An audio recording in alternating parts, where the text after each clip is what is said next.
Hello. ഒരാന കുത്താൻ വന്ന എന്തു ചെയ്യും? ഓടും അല്ലേ? ഇപ്പോൾ ഒരു പട്ടി അടിക്കാൻ വന്നാലോ?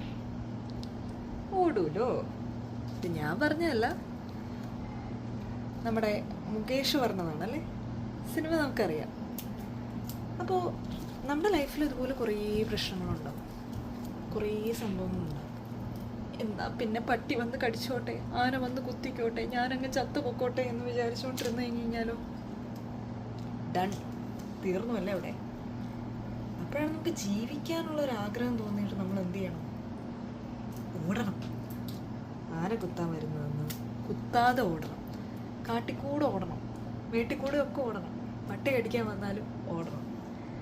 റെസിലിയൻസ്. തിരിഞ്ഞു നിന്ന് കല്ലെടുത്തെറിയാനും പറ്റും. ഏത് വേണം തീരുമാനിക്കുന്നത് ആരാ? നമ്മളാ. അതാണ് പറയുന്നത് റെസിലിയൻസ്.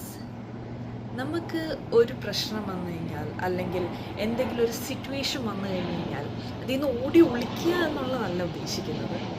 ഒരു റെസിസ്റ്റൻസ് മെക്കാനിസം. അവിടെ നിന്ന് എന്നാൽ പിന്നെ എന്താച്ചാൽ അവരെന്നെ ചെയ്തോട്ടെ എന്ന് പറഞ്ഞ് അവിടെ നിൽക്കുന്നതിലും ഭേദമാണ് ഓടുക.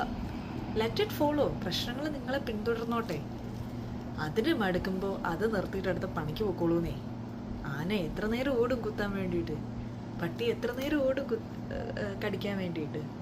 കുറച്ച് കഴിയുമ്പോഴത്തേക്ക് അതിനും ബോറടിക്കത്തില്ലേ? വേറെ ആരെങ്കിലും വഴിയിൽ നിന്ന് കിട്ടുമ്പോഴത്തേക്ക് അതിൻ്റെ പുറകെ അത് ഓടിക്കോളും. നിങ്ങൾ ഓടിക്കൊണ്ടേയിരിക്കുക. The show must go on. നിങ്ങളിങ്ങനെ ഓടിക്കൊണ്ടിരിക്കുക. That's it.